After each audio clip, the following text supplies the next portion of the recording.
De retour dans New World Forum sur New World TV. Merci de nous rejoindre dans la deuxième partie de New World Forum du jour. Et le principe de base, c'est que vous puissiez nous joindre dans cette deuxième partie en partageant avec nous vos avis, vos questions via un numéro WhatsApp que nous avons toujours l'habitude d'utiliser chaque dimanche. Malheureusement, aujourd'hui, compte tenu de quelques soucis techniques, nous ne pourrons pas lire vos messages. Néanmoins, si vous nous suivez sur Facebook ou encore YouTube, n'hésitez pas à partager avec nous vos préoccupations, vos questions, également vos observations. On verra dans quelle mesure nous pourrons donc les relayer à l'antenne puisque nous sommes donc en direct. Donc, on le dit souvent, soucis techniques en direct, c'est toujours difficile à gérer, mais on fera de notre mieux.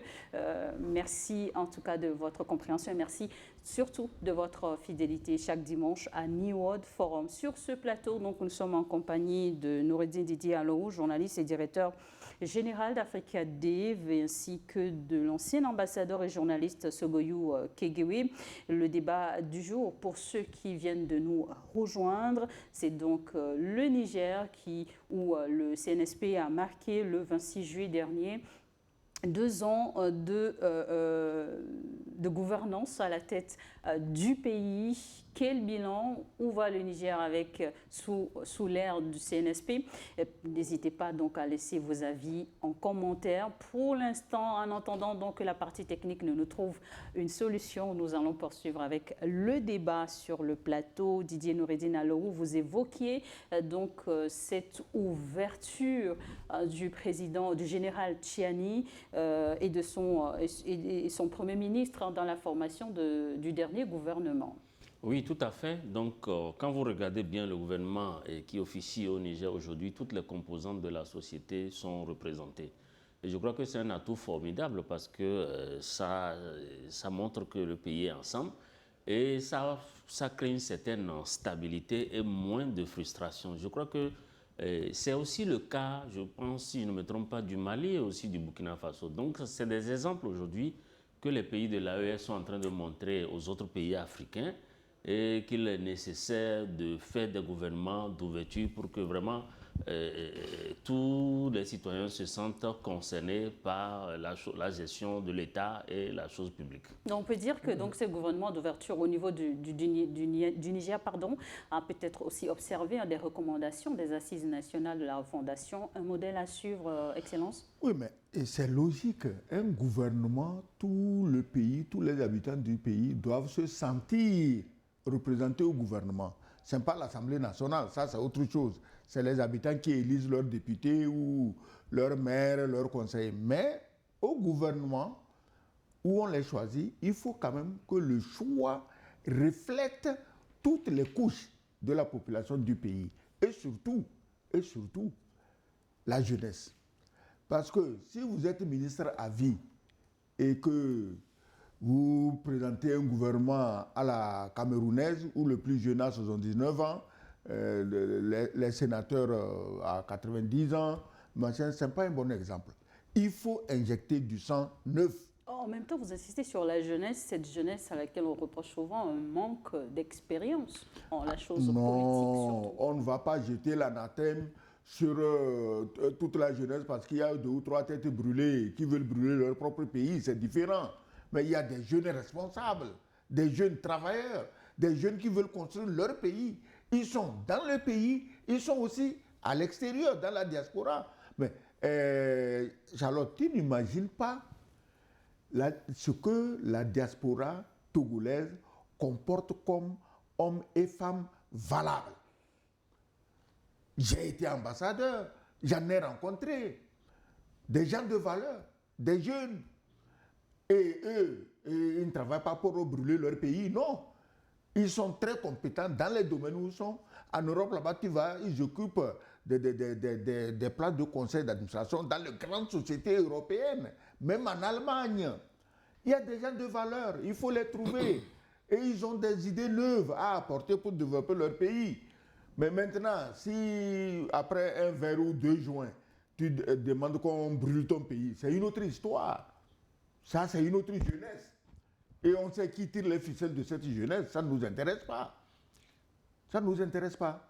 Mais il faut encourager la jeunesse, aussi bien celle qui est dans le pays que celle qui est à l'étranger. Vous n'imaginez combien de Togolais valables sont hors du Togo, en Europe, en Amérique, même dans les autres pays africains. Mais il y a des gens, mais si tu le vois, il te dit ce qu'il fait et il te dit qu'il est Togolais, tu es le premier surpris.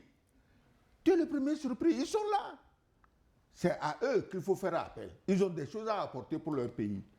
Et lorsque les dirigeants se montrent ouverts à tendre la perche, à tendre la main à de nouvelles générations, notamment à la jeunesse, à les inviter également à des postes en les nommant à des postes de décision, comment est-ce que de l'autre côté, ou sinon du camp en face, je vais dire, la jeunesse elle-même, comment est-ce qu'elle pourrait se préparer justement à saisir ces opportunités, parfois même loin du statut de militant de parti politique?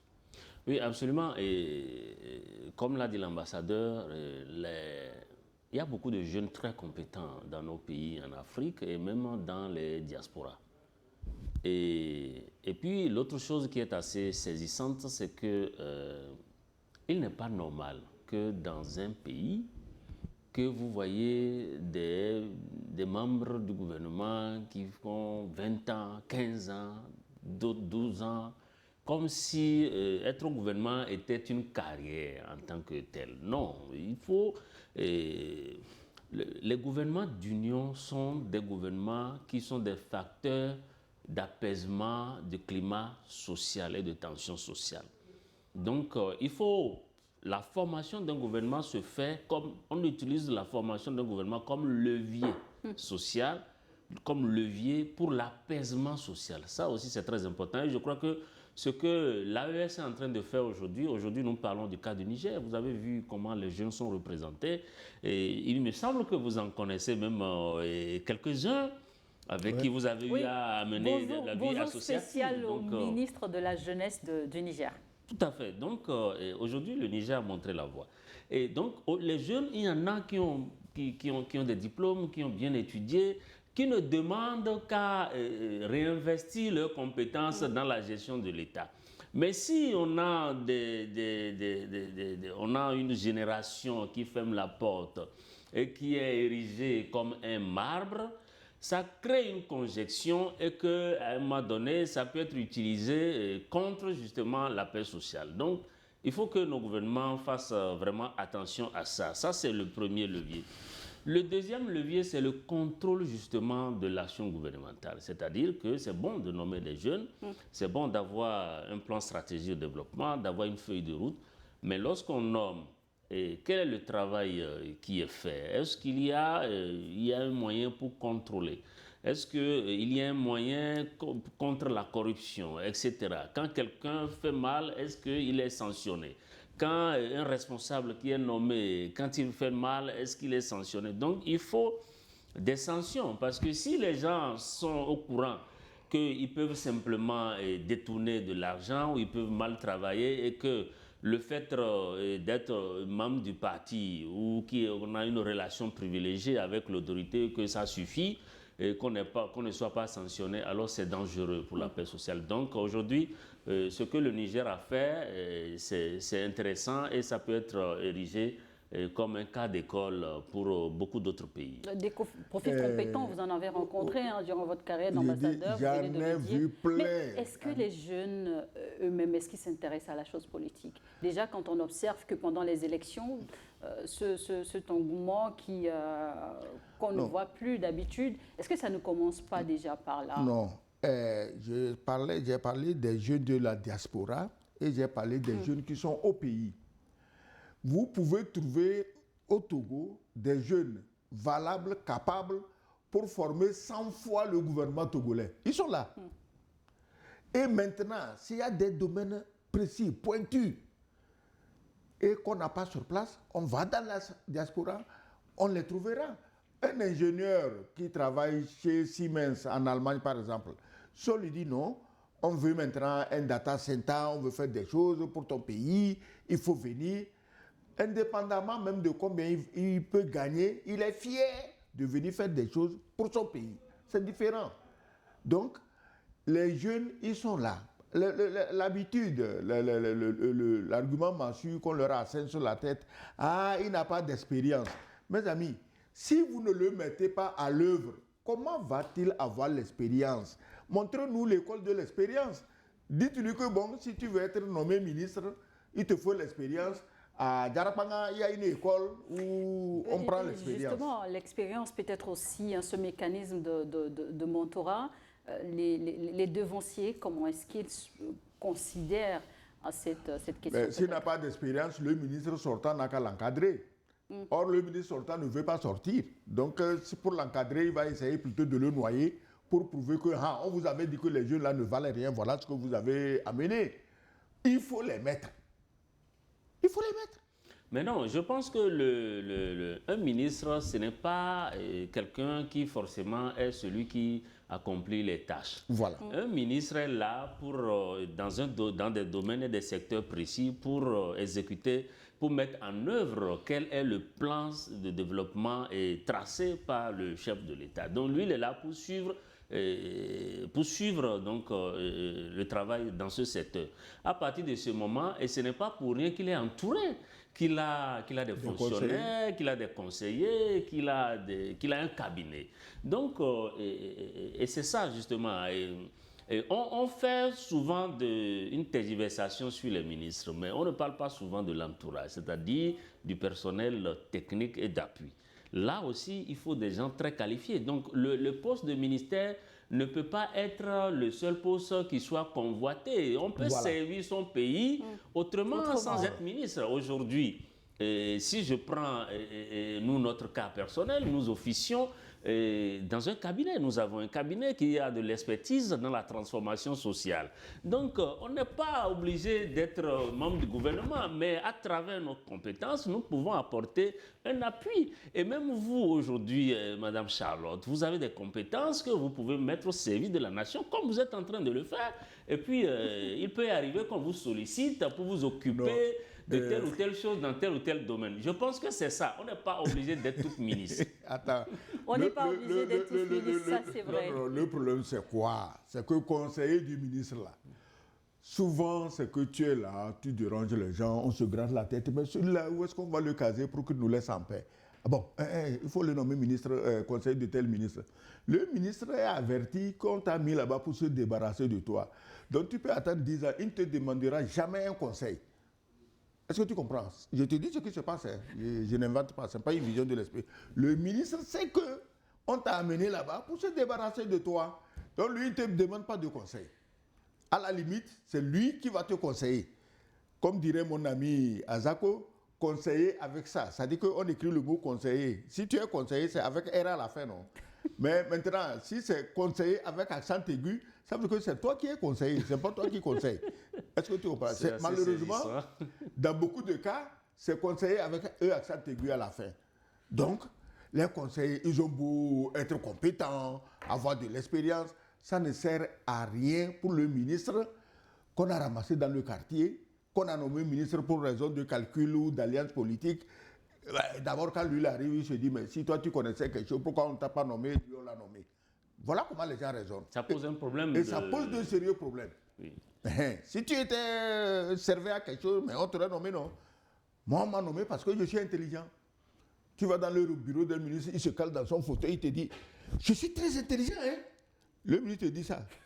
Tu es conseiller, il te dit, je suis très intelligent, hein. Ah bon, tu secoues la tête comme un lézard sur le mur et tu le laisses à son intelligence, tu pars. Merci pour ces anecdotes. Et puisque justement nous parlons du Niger, il faut aussi le rappeler, question peut-être aussi de culture générale, Niamey qui a abrité le premier forum de la jeunesse de l'AES, un forum auquel le Togo et le Tchad étaient pays invités d'honneur. Et on a pu le voir, constater justement ce caractère de jeunesse représenté au sein de cette organisation, mais aussi les ministres représentés. Tout le monde ne peut pas être ministre, mais patriotisme oblige, tout le monde est appelé à contribuer justement à l'essor de nos pays. Charlotte, on n'a même pas besoin d'être membre de l'AES pour copier les bonnes choses que l'AES fait. C'est-à-dire que je suis ici, il y a des choses qu'on fait au Burkina. Si tu es ministre dans un domaine donné, ici, et tu vois que le même ministère au Burkina fait des choses qui sont bien, rien ne t'empêche de t'en inspirer. Il n'y a pas de limite à ça. J'ai lu quelque part derrière, on a créé des commandos. Attention, commando, tu vas penser à l'armée, non? Non? Commando agricole. Des jeunes formés pour booster la production agricole au Burkina Faso. Mais moi, je créerais bien des commandos agricoles au Togo. Je n'ai pas besoin d'être membre de l'AES. Mais l'AES fait de bonnes choses. Je les copie et j'avance. Voilà. Dans la deuxième partie donc, de cette émission, vous êtes habitué à ce principe. C'est le moment qui vous est accordé pour partager avec nous vos questions, vos avis sur le sujet du jour. Malheureusement, ce dimanche, pour des raisons de soucis techniques, nous ne pouvons pas justement relayer vos messages à l'antenne. Mais je pense que peut-être l'ambassadeur, vous avez un message. Non, j'aime pas un message. J'ai dit ton histoire de problème technique. Les gens vont dire que c'est l'ambassadeur qui a monté un coup. Parce qu'il sait que les gens l'attendaient avec des questions. Je sais que les techniciens sont à pied d'œuvre. Et ils montent un coup de problème technique. Bon, moi, je ne comprends rien à la technologie moderne. Hein. Je ne peux même pas monter le coup. Les aléas du direct. Ce sont les aléas du direct. Ce sont les aléas du direct, mais je sais que derrière la belle vitrée, les techniciens sont à pied d'œuvre. On essaye de trouver une solution aussi. D'ici là, le WhatsApp est de nouveau opérationnel. On pourra donc lire vos messages à l'antenne, mais si cela ne se passait pas ou ne se produisait pas non plus, toutes nos excuses. Le Niger, 2 ans après l'ancien président Mohamed Bazoum et son épouse sont toujours en détention. Qu'est-ce qu'il en est? Quel sort est-il réservé donc au couple Bazoum, Didier Nouadine? Non, pour cette question qui est liée à la libération ou non du président Bazoum et de son épouse, il faut noter que, comme je vous l'ai dit tantôt, en l'entame de cette émission, le président Tiani est très informé et il évalue justement la marche du pays et il évalue les risques également. Je pense que si le président Bazoum ne représente plus du tout une menace, je ne suis pas sûr que le général Tiani, le président Tiani allait continuer ou que le Niger allait continuer à le garder.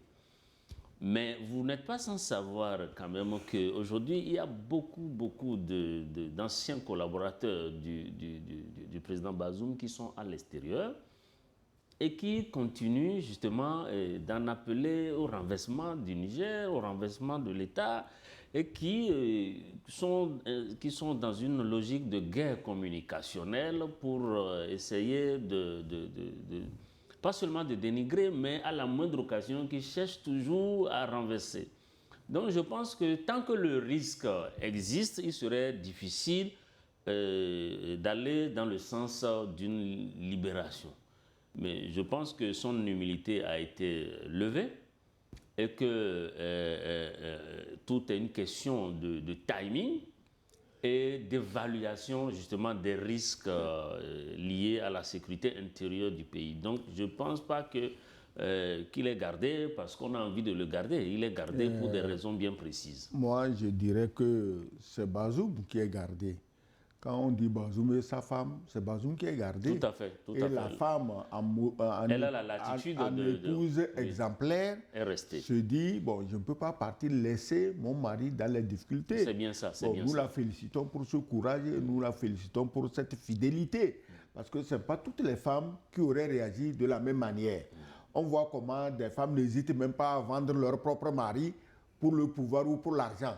Tu comprends, non? Donc, c'est une femme à féliciter. Maintenant, Bazoum lui-même, à ce que je sache, il n'est pas dans une prison quelque part. On m'a dit qu'il est dans une aile de la présidence. Ça veut dire qu'on le respecte sur la base de ce qu'il fut pour le pays. Il n'est pas malmené, il n'est pas humilié. Il voit son médecin. Il voit son médecin. C'est sûr qu'il a son cuisinier, son serveur, bon, d'accord. Maintenant, c'est les aléas extérieurs qui obligent les autorités actuelles du Niger à faire attention à sa libération ou non. Comme il a dit, les collaborateurs sont dehors à mettre toujours de l'huile sur le feu, sans oublier que Bazoum n'était que le garçon de course de quelqu'un qui est en France. Et ce garçon de course, on l'observe, il devient de plus en plus hargneux, de plus en plus méchant envers le Niger. Dans le contexte actuel. De plus en plus va-t-en-guerre. Alors, si tu libères son garçon de course, il fait quoi? Mais il fait ce que le maître va lui dire de faire. Il va lui dire, mais bats le rappel de tes alliés et on va les attaquer. Et on dira même que c'est lui le président légitime. Et tu fais comment? Donc, moi, je crois qu'un président, pour prendre une décision, doit penser aux effets que ça aura sur la population. On ne va pas quand même déclencher encore des guerres, des machins, tuer des innocents, juste parce qu'on dit qu'on a libéré quelqu'un. Non. Mais en même temps, dans le souci d'œuvrer pour le pardon et la réconciliation, est-ce que ce n'est pas également une question à prendre en compte?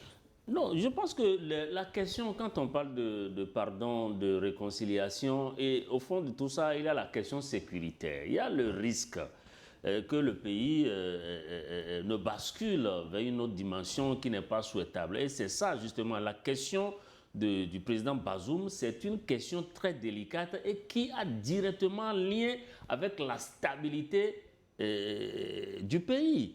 Donc, ce n'est pas une question à traiter à la légère. Et je pense que les risques liés à sa libération sont évalués régulièrement jusqu'au moment où on constatera que, bon, maintenant, on est suffisamment, le pays est suffisamment avancé et à partir de ce moment, bon, s'ils n'ont plus rien à lui reprocher, ils pourront donc envisager sa libération. Mais l'ambassadeur a très bien fait de le relever. Sa femme, c'est une épouse exemplaire qui a décidé de rester avec son mari, sinon elle avait la latitude de pouvoir aller et venir, mais elle est restée avec son mari et ça c'est à féliciter, c'est une femme de grande valeur. Est-ce aussi que les autorités nigériennes quelque part ont l'intention de tenir est-ce qu'il y aurait un procès ou non pour juger des faits qui lui sont reprochés? Tu sais, partout on juge les gens, hein. Même chef d'État, on juge. Hein. N'oubliez pas qu'après la guerre, je crois qu'on a jugé même Pétain en France. Donc, si tu as fait des choses qui méritent qu'on te... Puisque on ne peut pas te punir autrement qu'après un procès. On peut pas dire, bon, tu as fait ça, on n'est pas content, on te donne 1 an de prison ou 10 ans de prison. Comment? C'est le juge seul, c'est la justice seule qui peut décider de s'il faut te punir ou non. Et j'ai dit ici, une fois que être jugé, ce n'est pas être condamné. Au contraire, peut-être c'est le jugement même qui va le libérer. Et il partira en homme libre, hein, tranquille, et il sait que libéré par la justice, c'est pour toujours. On ne reviendra pas un jour pour dire hey, reviens parce qu'on avait oublié quelque chose. Donc, moi, je crois que justice, jugement, cela appartient aux dirigeants de savoir est-ce que ce qu'il a fait est assez grave pour qu'on n'oublie pas et que, bon, il faut que le peuple sache ce qui s'est passé. Parce que le but du procès, justement, c'est pour que les gens sachent ce qui s'est passé. Mais dans une atmosphère détendue, on ne le torture pas.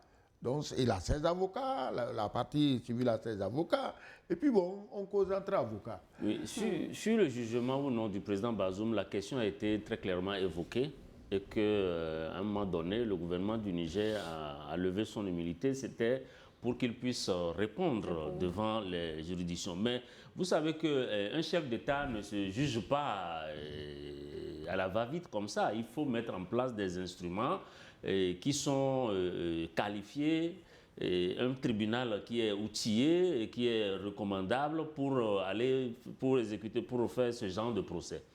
Alors, donc, j'avoue que sur ce plan, on n'a pas beaucoup d'informations, mais certainement que les instruments sont en train d'être mis en place pour que, effectivement, ce dossier passe devant la justice et que les Nigériens et tous les Africains sachent qu'est-ce qui lui est reproché et exactement quelle sera l'issue de ce procès. Dans le contexte actuel, surtout sécuritaire, peut-être n'est pas favorable. Le général Tchiani, dans son discours, a une fois de plus accusé les forces coalisées de stabiliser le Niger. Concrètement, la menace était toujours pesante sur le pays.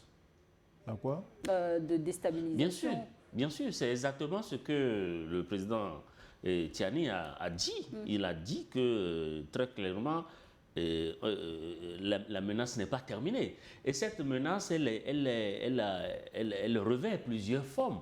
Il y a les menaces sécuritaires où les impérialistes arment et financent des terroristes pour commettre des attentats.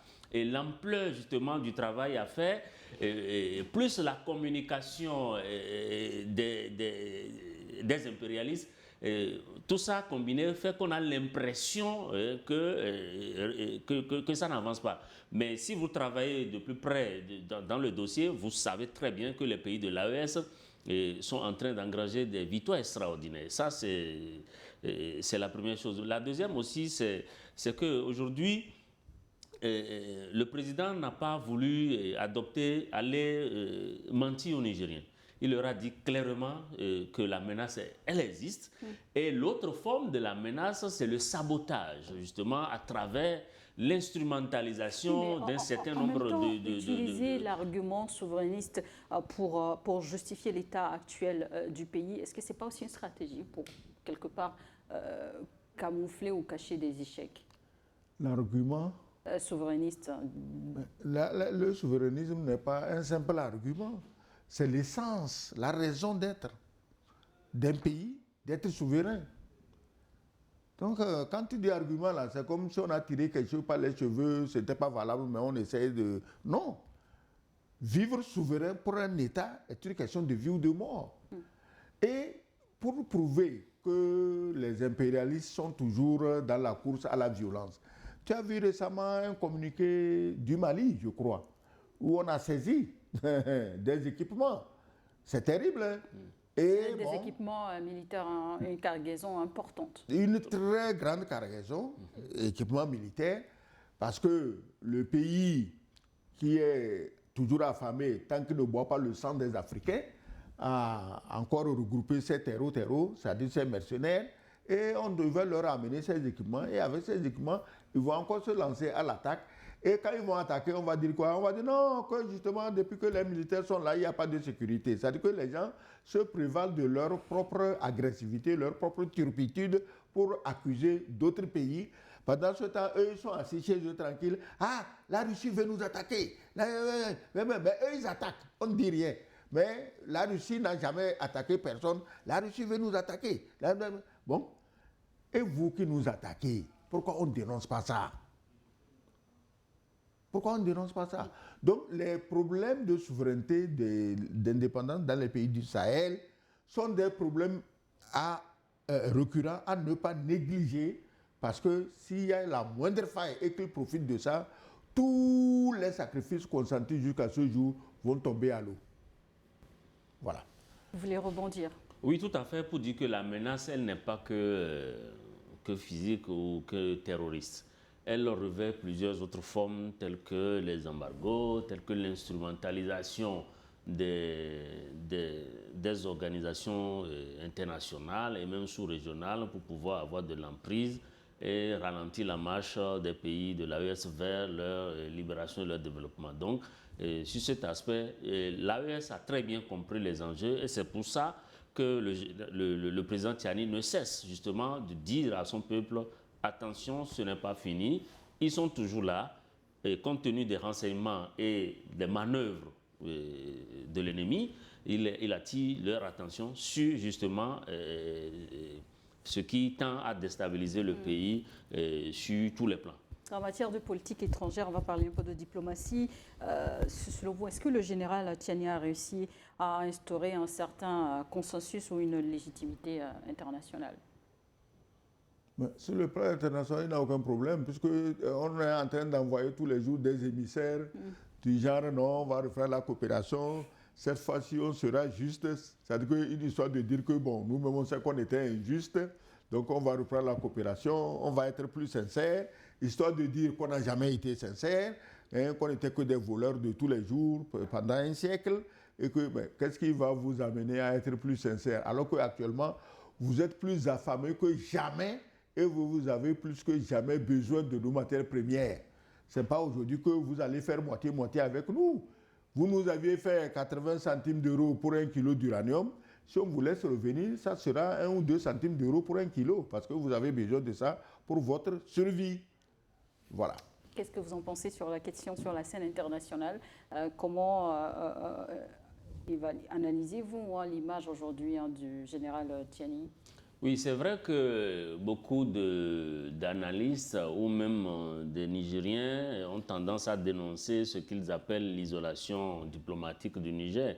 Mais ça, c'est à première vue. Mais quand vous regardez de plus près, c'est toujours la refondation en matière diplomatique. Parce qu'aujourd'hui, les pays de l'AES mènent une diplomatie conjointe. Quand vous attaquez un pays, c'est que vous avez touché aux 3 autres et puis il y aura une réponse collective. Vous avez pu voir sur le cas de l'Algérie avec le Mali et vous avez vu quelle a été l'attitude du Burkina et du Niger. Donc c'est une diplomatie qui est refondée, qui n'est plus qui ne suit plus l'ancienne marche. Et là aussi, dans ce domaine, ça crée aussi des frustrations et des pressions. Donc, ce sont ces pressions qui sont ressenties comme ce que les gens qualifient d'éloignement ou d'isolement diplomatique. Mais sinon, en réalité, c'est mieux de parler d'une refondation dans le domaine diplomatique. Et en dépit des difficultés évoquées ou reconnues par le général, le Niger se trouve, selon vous, sur le bon chemin? En tout cas, une chose est sûre. Aujourd'hui, le Niger est débarrassé des bases militaires. Je crois que ça, des bases militaires étrangères. Et je crois que ça, c'était vraiment une préoccupation majeure pour la population nigérienne. Et aujourd'hui, il y a que c'est l'État du Niger, le gouvernement, et les instances dirigeantes du Niger qui décident pour les Nigériens. Donc ça, c'est capital. Ce n'est pas le cas dans tous les pays africains. Donc c'est une avancée notable qui prouve que le Niger est sur la bonne voie. Ensuite, il y a des avancées sur le plan même de l'AES. N'oubliez pas que aujourd'hui, l'AES poursuit sa marche vers la souveraineté monétaire et économique à travers la création d'une banque de l'AES, donc, et d'une monnaie aussi, AES. Aujourd'hui, ils ont leur passeport, l'AES a son passeport et tout. Donc, tout ça est combiné justement avec les pays de l'AES qui ont repris leurs ressources minières en main. Mais écoutez, ce sont des avancées significatives. Donc, aujourd'hui, le Niger veut diversifier ses partenaires, a repris ses gisements miniers et veut les vendre au bon prix sur le marché international à qui veut l'acheter dans les conditions vraiment débarrassées de toute emprise injuste.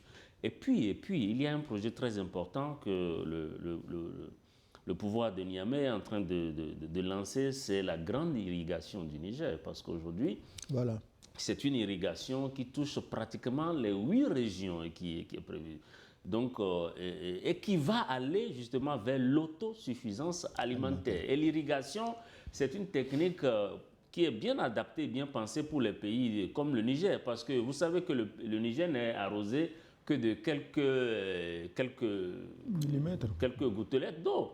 Et qui malheureusement crée aussi, avec les effets du changement climatique, en même temps des inondations. Et le pays, c'est un pays qui a suffisamment de soleil, qui n'a pas plusieurs saisons de pluie. Donc, comment faire pour produire en tout temps et en toute période de l'année? Il faut aller vers les systèmes d'irrigation. Et c'est bien pensé de faire ce système d'irrigation qui touche pratiquement, je le rappelle, toutes les régions. Donc, quand nous combinons tous ces facteurs, plus l'Union européenne qui est de retour, plus la Banque mondiale qui est de retour, plus le FMI qui est de retour, malgré les difficultés économiques qui sont pour l'instant ressenties sur le plan national, on peut dire sans risque de se tromper que oui, le Niger et les pays de l'AES sont en train de réussir là où beaucoup d'autres pays n'ont pas pu avancer. Et si vous nous suivez en direct en ce moment, même sur Nihon Info, essayez donc de nous faire parvenir vos questions, avis via les commentaires sur Facebook ou YouTube, où nous pourrons quand même pouvoir partager cela avec nos invités sur le plateau. Le Niger, y a-t-il espoir pour l'avenir? Oui, je voulais dire que le fleuve Niger doit jouer au Mali et au Niger le rôle que joue le Nil en Égypte. Mais les gens en Égypte ont dit que le Nil est un don de Dieu au peuple égyptien. Ici, le Niger est un don de Dieu au peuple malien, c'est-à-dire que les pays qu'il traverse, au peuple malien et nigérien. Les gens que je vois là, s'ils avaient les moyens de couper l'eau au niveau de la Guinée pour qu'elle n'arrive pas dans ces pays, ils l'auraient fait. Hein. Donc, ces pays sont désertiques et voilà un fleuve qui naît dans une région extrêmement pluvieuse et qui vient traverser tranquillement ces déserts et va se jeter dans le golfe de Guinée.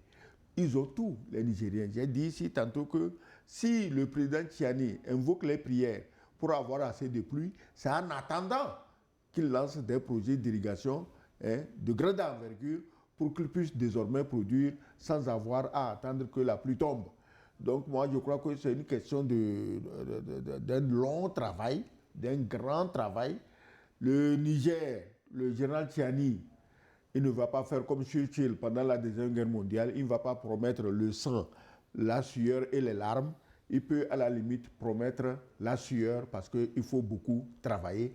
Et il invite les Nigériens à beaucoup suer pour transformer leur avenir. Il vaut mieux suer toi-même pour transformer ton avenir que d'attendre pour être le mendiant de quelqu'un à vie. Et que répondrez-vous aux observateurs qui craignent que cette attente soit trop longue, peut-être pour le peuple nigérien? Oui, il faut que les Africains apprennent à être lucides et à changer de paradigme. Malheureusement, en Afrique, il y a encore beaucoup d'Africains qui veulent du tout cuit et qui ne veulent pas fournir beaucoup d'efforts pour gagner leur pain ou qui veulent de la facilité tout simplement.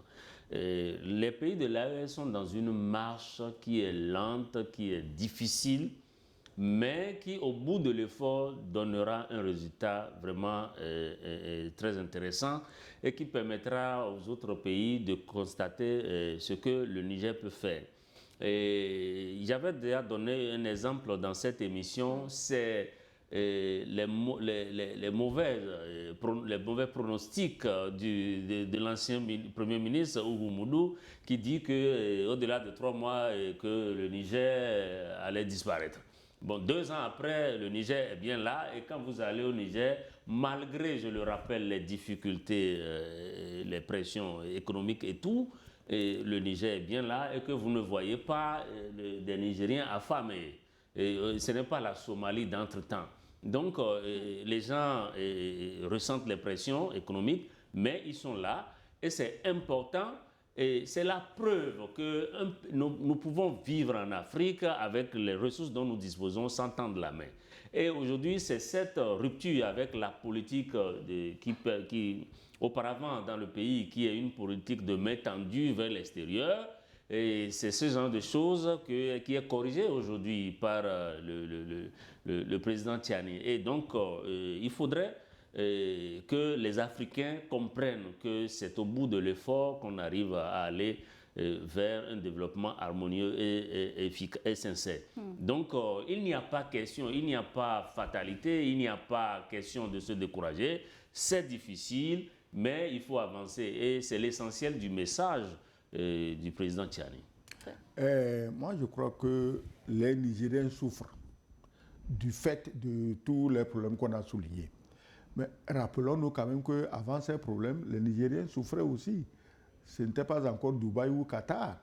Donc, il faudrait qu'ils comprennent qu'on ne peut pas du jour au lendemain tout changer, même si telle était la volonté des militaires, ils ne peuvent pas. C'est-à-dire qu'il faut un travail de longue haleine.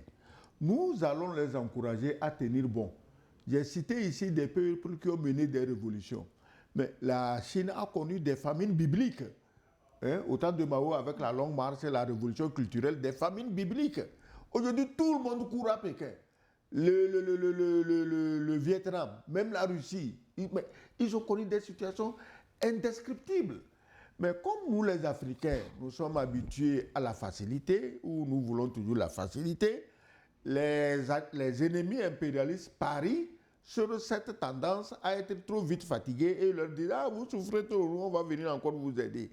Il ne s'agit pas de « on souffre trop ». Je voulais rassurer les Nigériens pour dire que nous compatissons à leurs difficultés, mais que le pays qui les persécute là actuellement, il est plus affamé que le Niger. Il est endetté. Chaque jour, la montagne de la dette monte et bientôt, ça sera plus haut que la grande pyramide de Gizeh en Égypte. Et là-bas, les gens, les étudiants, ce n'est pas les mendiants, les étudiants vont manger dans les poubelles. Donc, ils n'ont qu'à se dire que celui qui les harcèle pour les affamer, le karma est là et leur karma l'a déjà frappé. Maintenant, entre deux souffrances, de votre persécuteur et de vous-même, faites en sorte que votre souffrance finisse par avoir des résultats positifs pour qu'ils ne viennent plus prendre vos richesses pour aller s'engraisser et vous laisser encore dans la misère. Ça, il ne faut jamais, en aucun cas, accepter ça. Jamais. Et des messages, quelques messages sur Facebook. Pas encore de questions, mais toujours des mots d'appréciation de vos analyses. Merci à vous qui nous suivez ce matin. On a le Niger, le Sénégal ou encore Haïti qui sont branchés. Merci de nous suivre dans NIOD Forum. Donc le Niger, le peuple doit encore une fois faire preuve de résilience pour la suite. Oui, c'est l'essentiel. C'est une partie du message du président et j'adhère totalement à ce que vient de dire l'ambassadeur, qu'il y a de cela 40 ans, la Chine et l'Afrique, beaucoup de pays africains sont pratiquement au même niveau et que l'élément déclencheur du développement là-bas, c'est l'abnégation, le sérieux, la lutte contre la corruption et la constance. Voilà. Donc aujourd'hui, je pense que les pays de l'AES ont toute la latitude de pouvoir investir dans la recherche. Et ça, c'est important. Et vous avez vu déjà le génie qui a commencé par s'éveiller dans ces pays et que vous avez vu aujourd'hui avec le Burkina et que le président Traoré qui dit que désormais, les blindés qui seront utilisés au Burkina seront fabriqués sur place. Et vous avez vu aussi la prouesse du génie nigérien à fabriquer des véhicules, des engins militaires. Donc, c'est pour dire que malgré les secousses, malgré les difficultés, il n'y a que le travail qui compte. Donc, le général, enfin stratège et visionnaire, a compris qu'il faut travailler. Et c'est pour ça qu'il a conclu son message en invitant ses compatriotes à plus de travail et à la prière, mais aussi à l'harmonie. Vous savez vous-même que tout développement est basé sur l'énergie. On nous a affamés en énergie pour nous maintenir toujours dans la misère. Le Niger, le Mali, le Niger, ils ont le fleuve Niger. Mais le Niger, on lui a dit non, tu laisses l'eau aller au Nigeria pour faire le barrage de Kenji et ils vont te vendre l'électricité. Au fait, c'était un coup préparé depuis. À la moindre alerte, on dit au Niger, mais coupe l'électricité, bêtement, il coupe. Voilà. Le Nigeria coupe tranquillement, sans même se poser de questions. Sans même se rappeler que l'eau là vient du Niger. Mais les Nigériens vont construire leur propre barrage. Mais mieux encore, grâce à la Russie, ces pays vont connaître l'énergie nucléaire à des fins civiles. On n'est pas encore aux histoires de bombes. À des fins civiles. Et l'énergie sera tellement moins chère que tous les autres développements sont permis. Et que ça pourrait même profiter aux autres pays. Mais et comment ça, moi, chaque nuit, je rêve à l'énergie nucléaire qui éclaire jusqu'à Lomé, à 2, 3 ou 4 fois moins cher que ce que nous vivons aujourd'hui. Ça, c'est une question de bon sens. Si on n'en profite pas, là, c'est qu'on a des problèmes. Donc, la Russie ne va pas aller construire des centrales nucléaires dans tous les pays. Mais si là, on construit au Burkina, au Mali ou au Niger, nous devions en profiter. C'est une question de bon sens. On nous a privés de tout ça. On avait même mis dans nos têtes que l'énergie nucléaire, là, c'est incompatible avec le mot noir. Mais voilà, ça sera fait. Vous avez cité l'exemple du Burkina qui aujourd'hui entend miser sur le développement de l'industrie. Après d'avoir peut-être aussi gagné cette bataille, il faut aussi une autre bataille dont on ne parle pas souvent, c'est d'encourager la consommation de la production locale. Le matériel, tout sera fabriqué sur place. Mais là, vous venez de toucher du doigt un problème très sérieux Et pas seulement au Niger, mais dans toute l'Afrique, en tout cas des pays... Produire, oui, mais pour quel marché? Parce que justement, non, mais il faut d'abord produire ce que nous consommons. C'est-à-dire que nos besoins, nous devons d'abord, avant même d'aller vendre, il faut que nous-mêmes, et ça nous serve à quelque chose. C'est en consommant nous-mêmes nos propres produits et que quand les autres voient que nous arrivons à faire des choses, qu'ils viennent en acheter chez nous. C'est vrai, il faut produire pour le marché extérieur, mais le premier marché qu'il faut viser, c'est d'abord le marché local. Et puis aujourd'hui, Africa Dev est en train de faire un travail sur la consommation locale à Lomé et nous avons vu qu'au Togo, par exemple, les gens ne consomment pas localement ce qui... Les gens préfèrent... Y a-t-il une explication à cela? Mais non, c'est justement c'est le paradigme. Il faut un changement de paradigme à ce niveau. Les gens sont complexés. Tu m'excuses, Charlotte. Vous les femmes, quand vous mettez des millions pour devenir rouges comme des homards, pourquoi? Donc ne t'étonne pas que l'autre Togolais refuse de manger le riz de Covier, d'Agomeglezu, de Sotobois, de Loti, parce que ça ne vient pas de chez les Blancs. Lui, il ne mange que ce qui est venu de chez les Blancs. Alors, on a un problème, un complexe qui va nous tuer si on ne sort pas de ça. Les gens croient qu'il suffit d'accuser les dirigeants et puis le problème est réglé. Mais je regarde parmi les accusateurs des dirigeants, il y en a qui sont plus rouges que les faroteurs Ibo. Ils ont passé plus de pommade rougissante que les femmes, mais ils donnent des leçons. Vous donnez quelles leçons aux gens? Donc, nous sommes complexés. Les Togolais sont complexés, il faut le dire. Il y a des gens, j'ai connu un jeune dans ce pays, il s'appelle Daniel, quoi. Il faisait du pain avec le manioc. Mais j'ai cru que le type là deviendrait millionnaire en 2 jours. Ah non, personne ne veut manger le pain avec le manioc. Mais si on avait écrit sur le manioc cultivé à Paris, tout le monde aurait acheté le pain de mon ami là. Donc, il faut désintoxiquer la tête des Africains, et surtout des Togolais. Il faut les désintoxiquer, ils sont malades. Ils sont tous malades. Sortir de la décolonisation mentale, comme le dirait l'autre. Merci, messieurs, d'avoir participé si richement, encore une fois, au débat du jour. Didier Nourdine-Allo, journaliste et directeur général d'Africa Dev. Merci d'avoir honoré notre invitation. Excellence Sogoyou Kegewe, ancien ambassadeur journaliste. Merci d'avoir participé au débat. Merci à vous également de nous avoir suivis encore une fois. Toutes nos excuses pour ce désagrément, problème technique. On n'a pas pu lire vos messages en antenne, mais sûrement dimanche prochain, nous ferons tout pour que cela se fasse. Merci et bonne suite de journée à toutes et à tous de partout où vous nous suivez et même dans l'AES.